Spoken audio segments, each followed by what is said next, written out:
If you're having trouble with the bully cuz she's giving you the blues, you want a crusade but she just won't budge, here's what you gotta do. Come join our club, we got the rub. We'll give that bully the mud.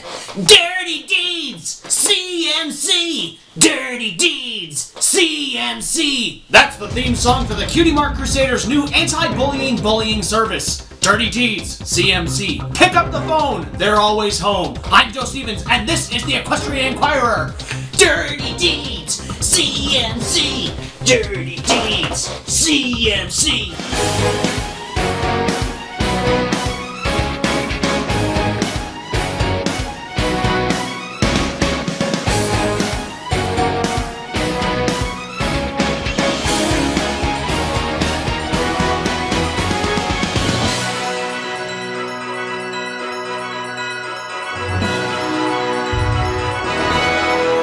Deeds and the CMC. Oh, Dirty Deeds and the CMC. Good evening, Ponyville.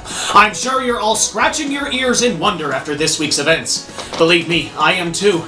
I think I found buried treasure in there. Ponyville, if you can hear me, then you're one of the lucky ones. Because last week's joint concert between Scootaloo and Vinyl Scratch left thousands of ponies deaf. Unreliable sources have confirmed that Scootaloo joined up with Vinyl Scratch to perform a concert. Apparently both have been universally regarded as more than capable of dropping multiple basses on a regular basis. Scootaloo is also capable of dropping multiple high incendiary explosive devices, but this was actually encouraged as the pyrotechnic portion of the concert. The story here is not that these two legends of bass dropping teamed together, nor is it the many severely burnt ponies suffering third-degree burns as a result of the napalm dropping tendencies of the team. The story here is the thousands of ponies who have lost hearing as a result of standing within a 20-mile radius of Scootaloo pounding on drums. The concert itself was a modest affair. 20,000 pounds of steel beams and Gibson brand speakers were stacked atop one another, while magically enhanced amplifiers fueled by two nuclear reactors allowed the music to be heard. The nuclear reactors were of course proffered by Scootaloo herself by harnessing the power of sonic rainbow fusion reaction, but that's immaterial. Also immaterial is Rainbow Dash being locked inside a nuclear reactor. The stage rose out of a black abyss in the heart of the Everfree Forest. Where Scootaloo acquired the surface-air missiles intended to keep the Wonderbolts from attacking this monstrosity is any pony's guess. And where Scootaloo acquired drums large enough that they had their own gravitational pull is also any pony's guess. Regardless of the physical impossibility of the ensuing concert, it took place with a roaring drum solo from Scootaloo. This drum solo sent out vibrations that actually caused shakes on an atomic level and briefly transformed all water in Equestria to Ice 9, before liquefying itself once more in the ensuing vibrations. Vinyl Scratch then joined in, the bass being dropped so hard it formed a genetic change in all ponies so that they had 2 fingers. Fingers which were promptly raised in celebration. And finally the two ponies joined together, drums and bass dropping a beat so powerful, so extreme that it actually destroyed the planet in which we stand. Unreliable sources have confirmed that we are no longer on the planet which once held Equestria, but a new planet born of the sheer awesomeness that was Scootaloo and Vinyl Scratch's beats. That or this entire story was made up in my head after I ate some bad apple seeds for lunch. Hey everyone! Recently GAC saw a major spike in sales as well as mentions on the internet. But now it seems like nobody even wants to hear the word. GAC wants to try to steer trends more toward the former, if possible. Also someone ate the GAC and there was a lawsuit. So here's the deal. For every container of GAC you buy, the company will make a sincere, good faith effort to get Derpy Hooves one letter of a line in Season 4. Deal? No? Get Derpy a letter, and they'll throw in a passing mention of Gilda and or GAC. That's really about all they can afford to offer. Sales fell pretty hard, so GAC? think I'm gonna blame those apple seeds that are playing. Okay, this just in. The golden apple used as a float in this year's parade in Ponyville has started the Crystal Pony War. Apparently, after failing to use the golden apple as a means of bullying a bully, Sweetie Belle offered it to the 3 princesses of Equestria. She claimed that the golden apple belonged to only the most beautiful princess in all of Equestria, and she chose Princess Cadance as the winner. Luna and Celestia, of course, were furious and vowed vengeance against Cadance and the Crystal Empire. The war has been raging for months now, and as a peace offering, a pony named Trojan has been brought in to broker peace. Let us all hope that this Trojan pony will be welcomed inside the gates of the Crystal Empire and bring Homer peace. And here's TechRat with this week's Mares in a Minute. I swear, no more picking out apple seeds for lunch. Especially those... Thanks, Joe. Snitches throughout Ponyville breathed a collective sigh of relief this week after Mayor announced the formation of a new program that is designed to offer protection to all school-aged tattletales, stool pigeons, and blabbermouths. The Snitches Protection Program would encourage tattlers to rat out their friends by providing services and training that would help them avoid retaliatory bully beatings. In a press conference held last week, Mayor praised the new program, pointing out that the bullying had become a significant problem in Ponyville recently, and proudly announced that it only took a near-fatal disaster at the Harvest Parade to make them sit up and take notice. You know, I knew a bully once, in middle school. He called himself Big Charlie. He was mean to everyone, but especially me and my friend Johnny. Every day I would see him, every single day. And it would always be the same. Hey, Tech Fat. Hey, Tech Fat. Mayor. She thinks she knows what it's like, but she doesn't. She hasn't been there, in the trenches, with Charlie. She really wants to know. She needs to be put in the stuff. In the stuff!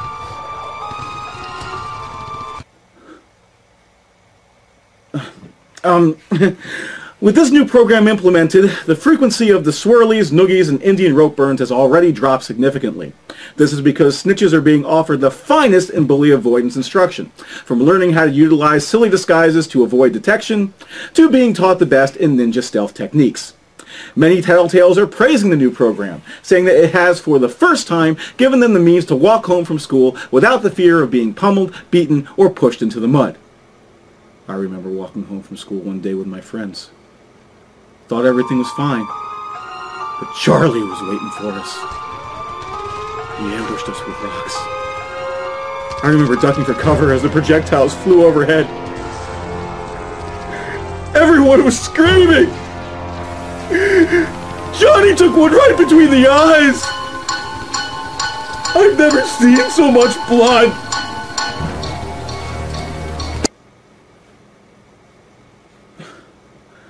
In addition to avoidance training, the program offers a support group on Wednesdays where blabbermouths can meet and share advice on bully avoidance. You know who else also liked doing things on Wednesdays? Charlie. He called them Wedgie Wednesdays. He'd come right up behind you, shove his hand down your backside, grab your tiny whities, and yank as hard as he could. I still remember the one day Johnny said to me, "Tech, I can't feel my underwear." And he said, and I said, "That's because they're not there anymore." Charlie had ripped them completely off. Completely off!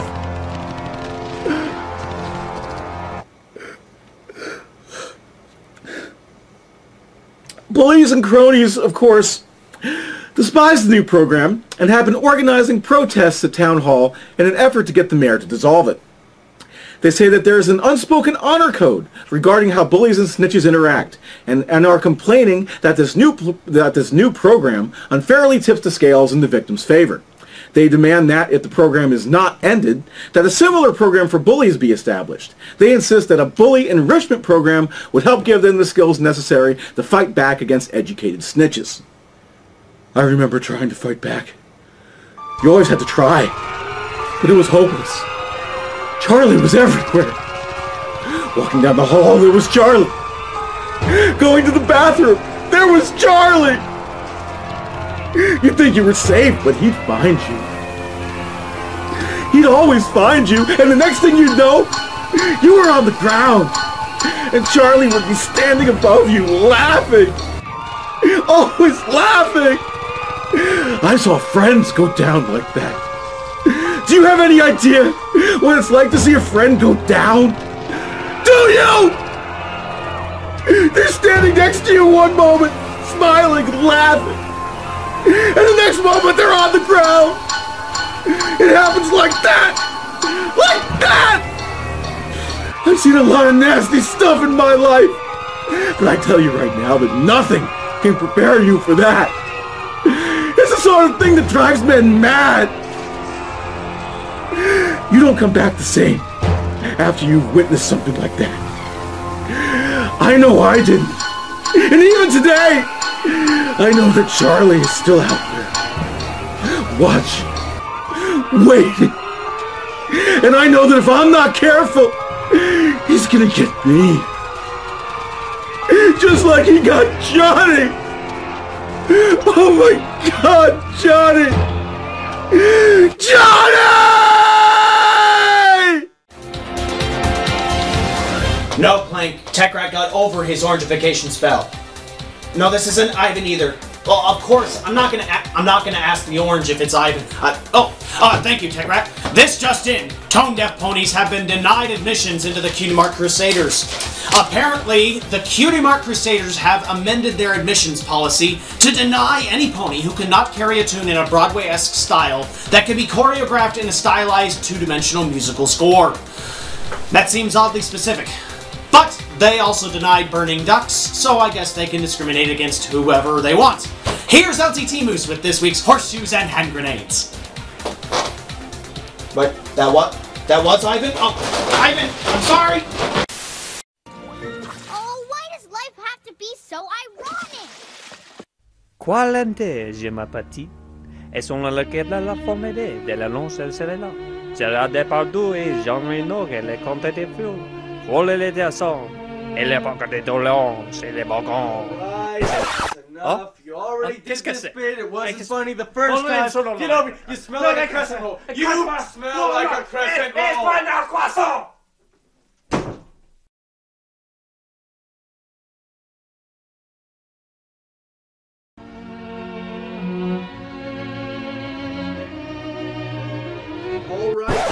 Oh wait, no. I was just about to have a deep spiritual understanding, and I don't like dealing with them. Oh, please don't take away my epiphany. Don't think you're clever copying other people's work. It's called a homage. It's called an homage.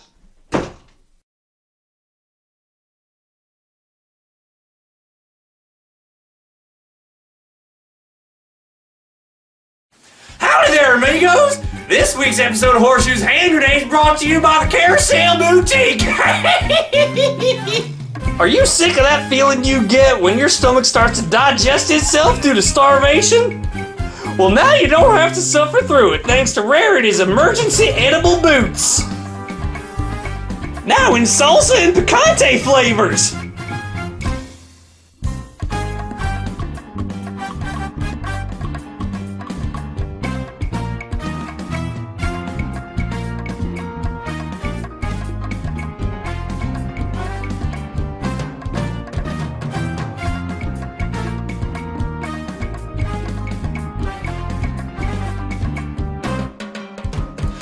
Rarity's Boutique. If you can find a better deal on edible clothing, I'll eat my hat. Speaking of which, make sure to pick up one of our edible hats so you can follow through with your insane boasts.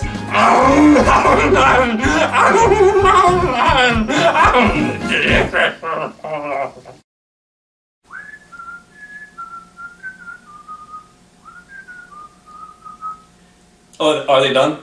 Are they done yet? Okay. How much time do I have? 30 seconds? Are you, oh my god, okay, alright, yeah, and cut that, editing, okay, we're good, okay, hi everybody, new news, in what has long been suspected, it has now been confirmed that Diamond Tiara is in fact a Sith Lord. Upon hearing the news that Babs Seed was coming to Boneyville, she was heard to remark, Soon I will have a new apprentice, one younger and more powerful. While Babseeds, or Darth Sidious as she is to be addressed from now on, relative age to current evil apprentice Silver Spoon is easily enough verified, it is impossible to determine power levels without the use of a scanner.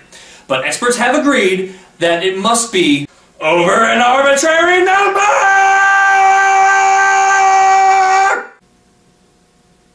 Seriously? That's all the time I get? I had to cut, like, do I even get to do my drum solo? Thank you, LTT Moose. In other news, singing a song about hiding from a bully has been proven completely ineffective when trying to hide from said bully. This has been concluded through exhaustive studies by the Equestrian Department of Research and Defense and Nacho Development. So if you want to hide, don't sing about hiding. And here's Mason Elcat with this week's Chomping at the Bit.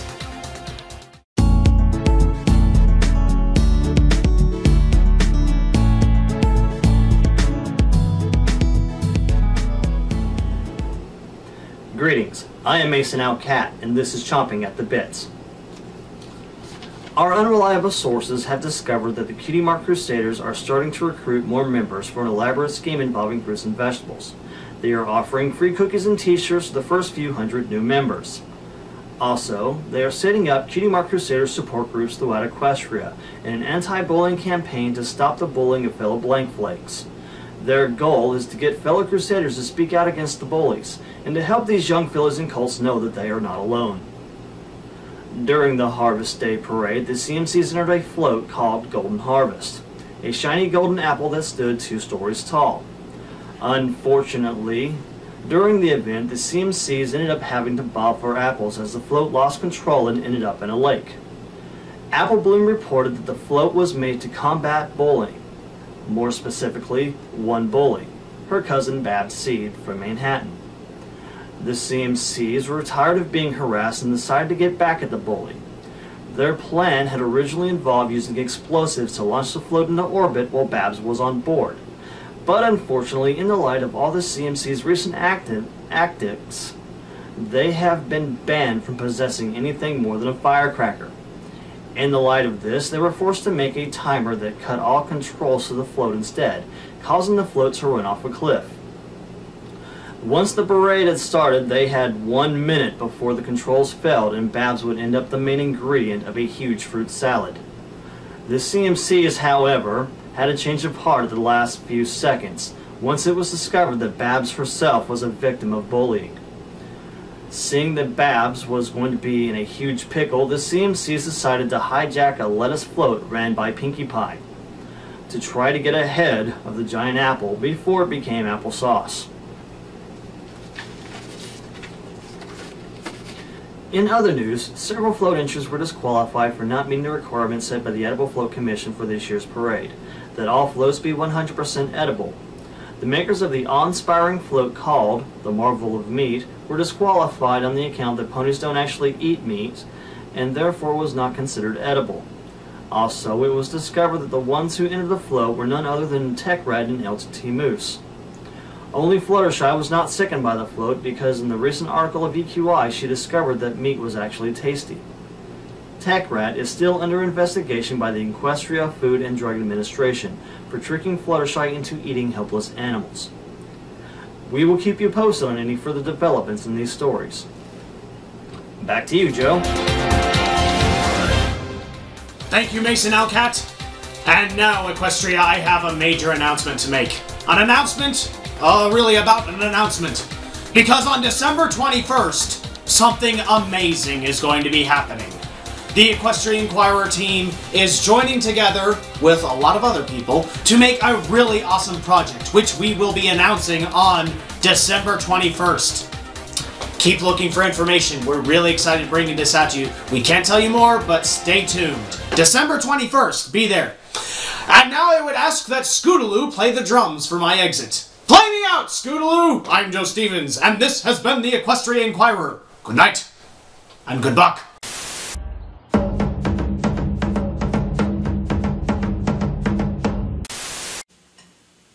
Take a break, Scoots. I got this. 2, 3, 4.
So Rufus.